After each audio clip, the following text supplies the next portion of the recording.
What's up, everybody? This is Lyle with No Hippie Barbecue. What I'm going to be doing is I'm going to be doing about an 11-pound brisket, and this brisket isn't necessarily cut the best. The flat is kind of super thin compared to the point, especially this one corner here. So I may lose a little bit of that in the cook. But what I'm going to be doing it on is I'm going to be doing it on the Traeger, and the seasoning that I'm going to be using on it. You know, I've done a lot of just the plain salt and pepper briskets. I have this Habanero BBQ Rub that was sent to me by Fyron over at TNT Barbecue. I'm going to put a link to his site in the iCard above and the description below. Check out his channel. Anyway, what I'm going to do, another thing about this is I've had it wet aging in the cryovac bag for about 40 days. So we're going to see how that works out.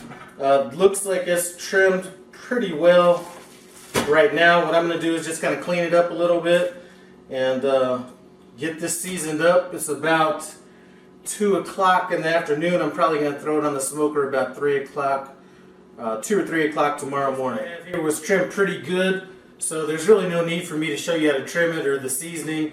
You know, I'm going to go semi-liberal on it. I'm really not a huge proponent of needing a binder or anything like that if it's going to be sitting overnight, but I am going to do just a light coat of mustard on it, really light. And one thing I kind of wanted to talk about was if you're buying briskets and you're not buying, you know, the better cuts, you know, if you're going to Walmart or someplace like that and you might be getting a choice or a select brisket, one of the things that you want to look for when you're buying it is when you pick up the bag, you want it to bend a little bit. When I got this was the only brisket in the store at the time, so I had to go with kind of what they had, and it didn't bend at all. One thing that this wet aging does is there's enzymes in the meat that'll start breaking it down. So here's kind of what we're looking like on it right now. So that's a nice bend on that. I am going to put a link in the description to where you can get some information on wet aging if it's something that you think that you might want to try. Another thing that I'm not, you know, a huge, or something that's really not of huge importance to me a lot of times is the fat side up, fat side down deal. There are people that, damn, a little hot. There's people that do it both ways, and I would, damn, habanero.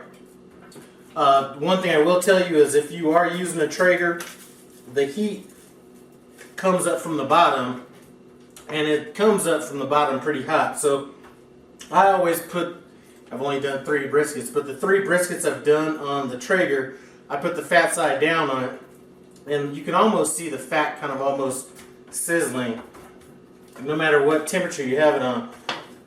One thing I do with my Traeger, and I got this tip from Fyron at TNT Barbecue, is that I put it on smoke or at about 160 degrees for about 4.5 hours just to get the smoke in there.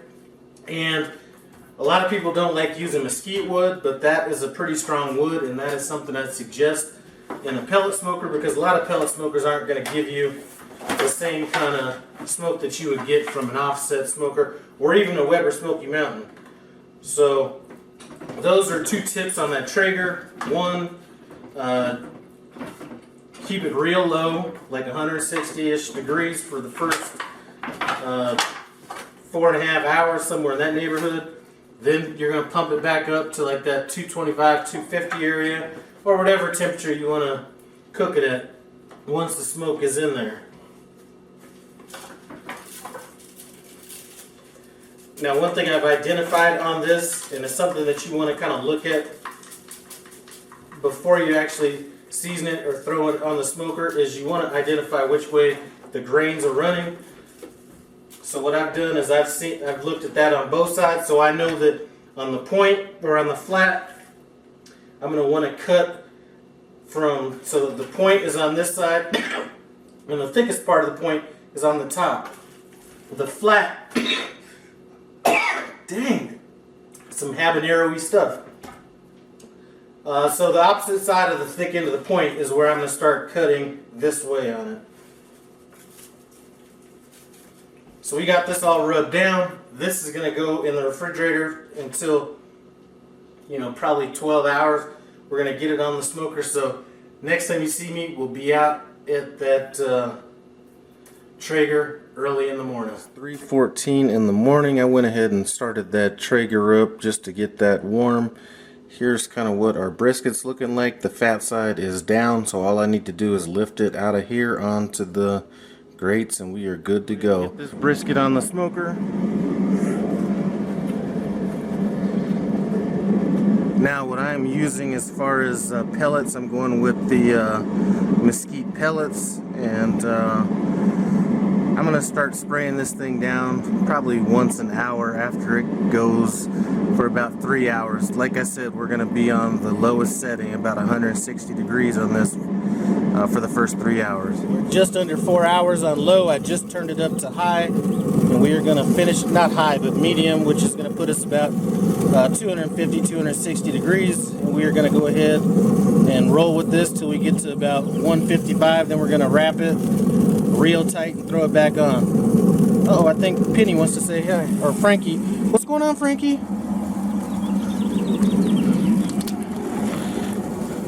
We are 6 hours in on this thing, and I just checked the temperature, and we are already at 170 degrees. I haven't even put in my my temperature probe yet, so I just checked it manually. So this thing is cooking a lot faster than normal, so I may not even wrap this one, but we'll see how things are going in another hour or so, kind of see how the temperature's going, and we'll make up our mind from there. Just to show you what the brisket looked like before I wrapped it, but it had been coming up pretty good on temperature, and it looked like it was starting to get a little kind of overcooked on the end, so I did go ahead and wrap this up. We are now at it's 10:42 now, so I started this at 3:30 in the morning. I'm going to go ahead and keep this on until we get to 200, 202, somewhere in that range before I pull it. Got to be one of the fastest briskets that I have ever seen cooked. It is now 11:30. I got this on at 3, and this is 11 pounds. So what I'm going to do now is I'm just going to go ahead and wrap this up. Double wrap it again. I already have some wrap on it. So we're going to double wrap this up, and then we're going to put it in a cooler wrapped in a towel.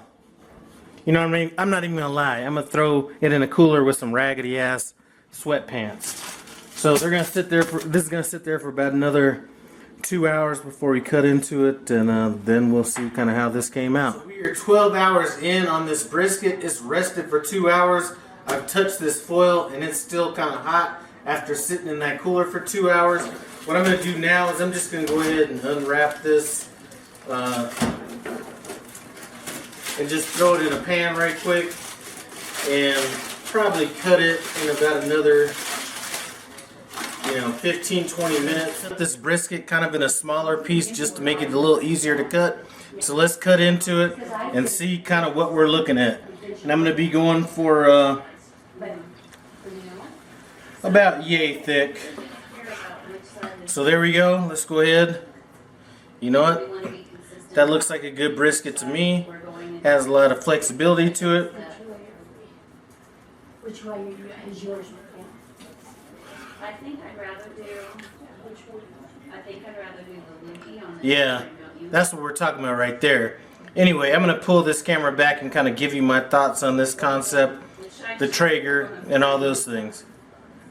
So this was an extremely fast brisket cook. I'm going to tell you, I've never done it this fast. Like I said, I don't know if it was because it was dry aged. I did not inject this brisket. I didn't do anything. But for you to get brisket that's like this, which is perfectly cooked, something was done right. I don't know if it was the dry or the wet aging. I don't know if it was the Traeger, but it does have a nice smoke ring. I don't know if you can detect that on there, but let's go ahead and take a bite of this and kind of go from there.